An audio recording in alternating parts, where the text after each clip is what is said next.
The Bucs offense set to begin their next possession. And it's hard to imagine that the first half could have gone any better for them. So what's the approach here in the second half? Just continue to play smart football because they got the other team down and they feel good about the position they're in. The obvious thing people would say is just keep attacking, but I think you also have to be smart about it.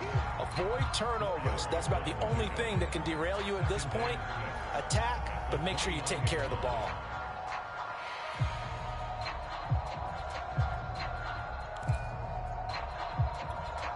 Second and 6, just inside the 30.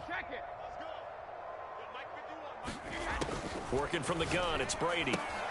It's caught, Smith. And he'll be brought down right around the 37. A gain of 4 last play. They double that here and get 8. Caught that look from you there, partner. I think we're on the same page on that one. Just his first catch. I think we both thought he'd be a little more active in the passing game. Let's see if that's the start of them trying to get the ball to him a little bit more here in the second half. Brady's throw there complete. Smith with a first down and more. And he's going to be out of bounds, but not before he takes it inside the 40. And a nice milestone reached on that last throw as here late in the season, he goes over 4,000 yards passing. And he's really thrown the ball well all season long. Had some big games along the way. He's inspired his receiving corps to go out and make plays for him in each and every ball game. And not a whole lot of room to operate there on the first down run. He gets maybe 3.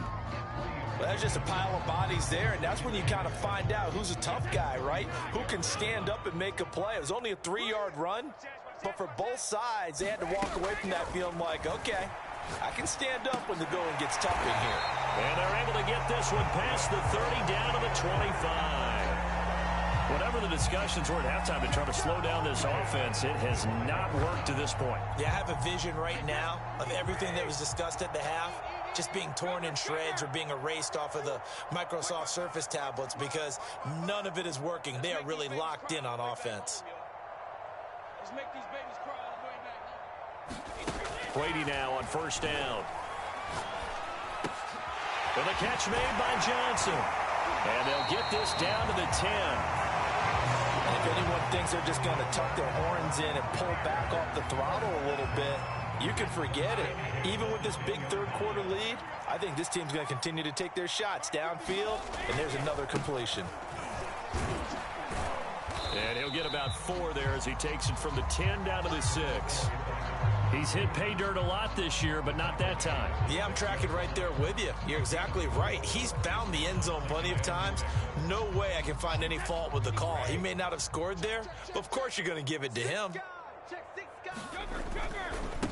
First carry now for the backup, LaShawn McCoy. And he is met quickly in the backfield. Down he goes, folded like a lawn chair. That backs him up 1 yard and brings up third down.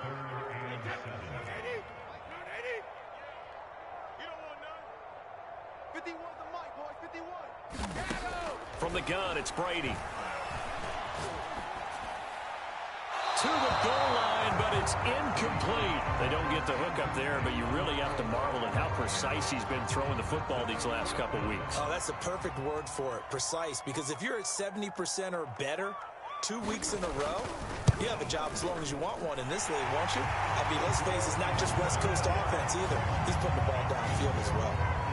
So put another 3 on the board. All things considered, a good opening drive to begin the third quarter. And as a defense, the way that this game is going, you're excited to see those points go on the board. Gives them a little bit of leeway to play with when they're out on the field, but they're real excited to see their offense score. Now they get to go out there and do their part.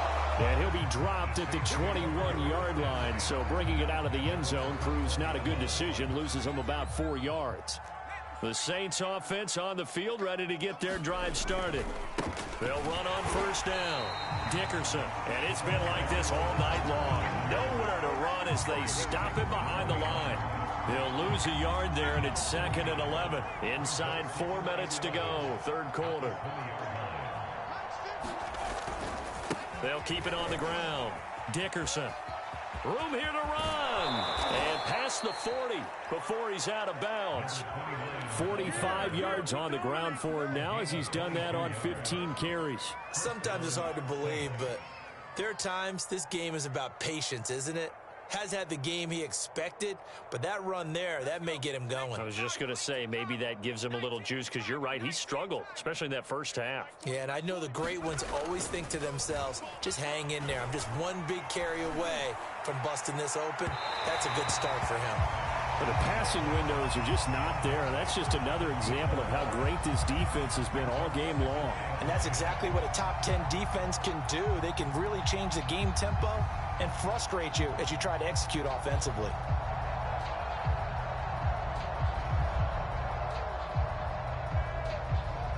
Here's 2nd and 10.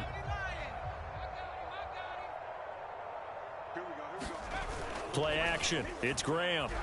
Rolling to his right. Pass incomplete, but the flag in the backfield, and this might be a roughing call. I think you'd agree that looked like the right call from up here. No doubt about it. What everyone has to understand is that the officials are going to be right on the play each and every time. You may not like the call, but they're usually spot on. On the Buccaneer, pressure too much. Down he goes. It'll be a loss of 7 on the sack, and it brings up 2nd.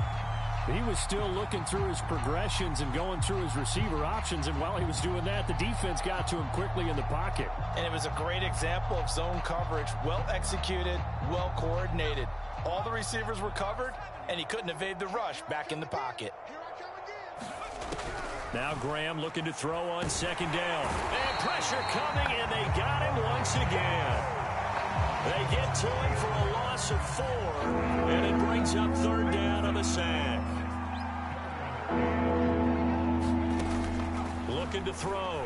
Graham. Under pressure again, and down he goes again. And that'll bring up 4th down on a big sack with a loss of 5.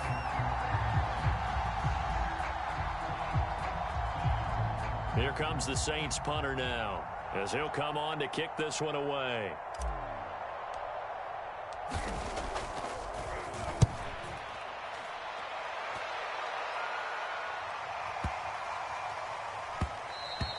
And that one hits a little too close to the goal line, and it continues into the end zone for a touchback. The Tampa offense ready to get their drive started. And last time they were able to churn some clock. They got the field goal, added on to their lead, but that was a drive that was so long it should have ended in a touchdown. You know that's how they felt. And we'll both be headed to the airport after the game, but we probably should go to the post-game press conference because someone's going to ask the head coach about this drive, and he's going to profess that he was happy to get points, and we know that's not true. Okay, after this type of a drive, not getting a touchdown, a huge disappointment. Clock showing 90 seconds to go in the 3rd. I got it. Check, check. Go on. No, 66. Check. Crunch, crunch. Hey, 66. Now it's Smith running right. He'll get about 3 as he's taken down at the 23. Well, that's a good start to this drive on the defensive side of the ball. Forcing completion on 1st down. Then you're able to shut down the running play on 2nd. Yeah, I wouldn't be surprised now. A little bit of pressure going at the quarterback in an expected passing situation. And this one caught by Travis Kelce. And he is going to have a Bucs 1st down as they're able to get the 3rd down conversion. From the 34 now, here's 1st and 10. Brady now to throw. He finds his man Johnson. A gain of 6 there on 1st. They like going to him in the slot. He catches another one. I think this comes under the heading of until they stop him, why not go back to it? He has something going really well. Great working relationship with the guy throwing the ball, and they keep making the connection. Now a nice throw here right side. He hauls it in. And he'll be down deep into New Orleans territory. A big play that time on a catch and run.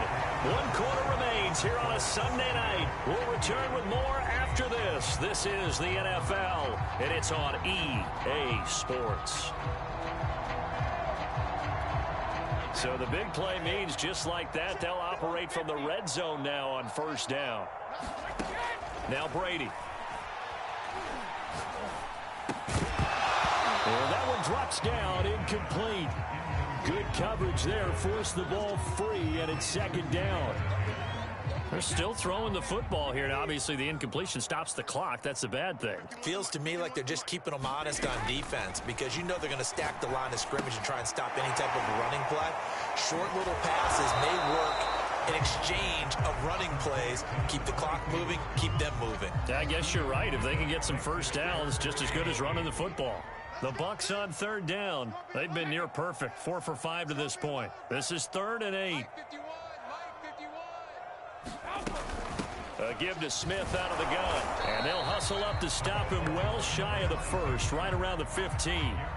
Just a yard on the run there, and that's going to bring us to a 4th down. Well, they certainly had success throwing the ball in this drive, and not as much running it as we just saw once again on that last play. Stopped after a very short gain. But I wouldn't abandon the run totally, because otherwise, pass rushers just tee off on your quarterback. It makes it very, very difficult for him in that situation. So it's 3 more points, and that widens this thing out even further here in the 4th. And you know in this league, you can never have enough points, but this widens it out, as you said, and now it's all about ball control, isn't it? And he'll be brought down shy of the 20, so the decision to bring it out of the end zone, not a good one. The Saints offense on the field, ready to get their drive started. Well, I think that the folks here had hoped that maybe this home atmosphere would carry their guys to a surprise victory. But it does not appear that that's going to be the case. There's too much to handle on the other side in this one. So that one a disaster. A big loss there with 2nd down coming up.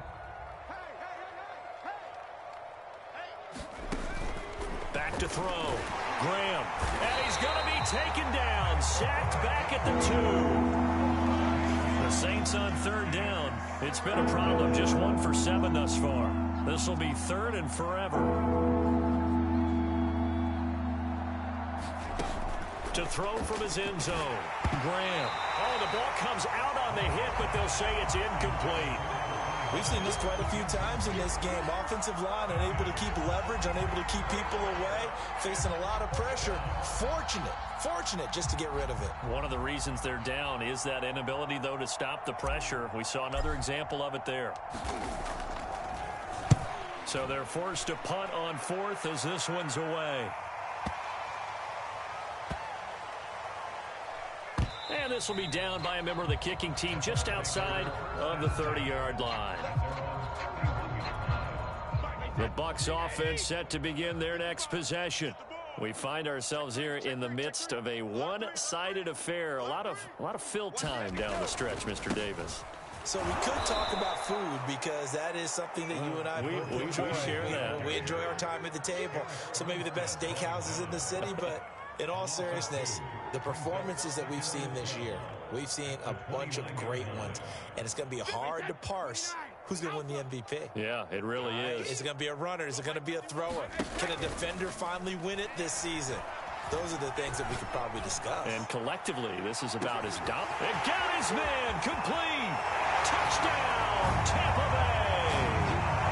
A great effort there. With his 2nd touchdown of the game and 5th on the year. And the Buccaneers add on to their lead, and it's looking like that win streak is going to extend another week. No going for 2. They'll kick the point after. And this one was